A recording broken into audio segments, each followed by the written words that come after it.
Magandang umaga, Pilipinas. Live mula sa Pag-asa Weather and Flood Forecasting Center, narito na ang latest sa ating panahon. Bagamat walang bagyo, walang humpay pa rin po ang ating mga pagulan simula pa kahapon. Ang ganitong panahon sa Luzon at Visayas ay dulot ng hangin habagat na napag-iibay pa rin ni Bagyong Odette na may international name na Usagi.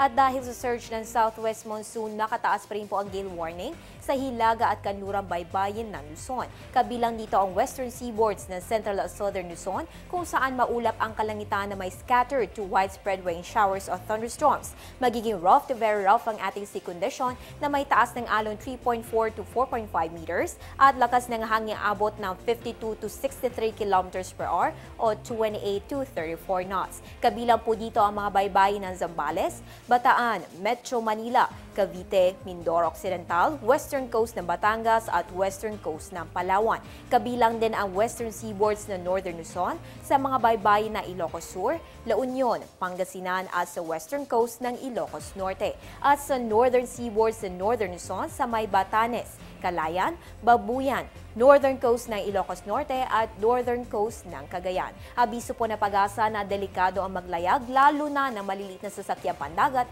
dahil sa surge ng southwest monsoon. Magbabalik ang ating ulat panahon makalipas ang isang paalala. Teng, ang package.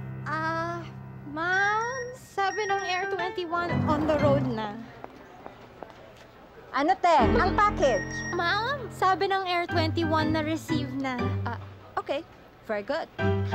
Basta padala, sagot ka ng Air 21. May real-time delivery updates via text para worry-free ka. Teng, ang package, napadala mo na? Yes, ma'am, sa Air 21. Sa Air 21, sagot ko, padala mo! Maging una sa ulat panahon, please follow us on Twitter, like us on Facebook at bisitahin ang aming website. I-synchronize din ang inyong orasan sa Philippine Standard Time. Ang oras ngayon ay 11:10 ng umaga. Ang time check na ito ay hatid sa inyo ng Panahon TV Express kung saan walang pinipiling panahon ang pagbibigay impormasyon.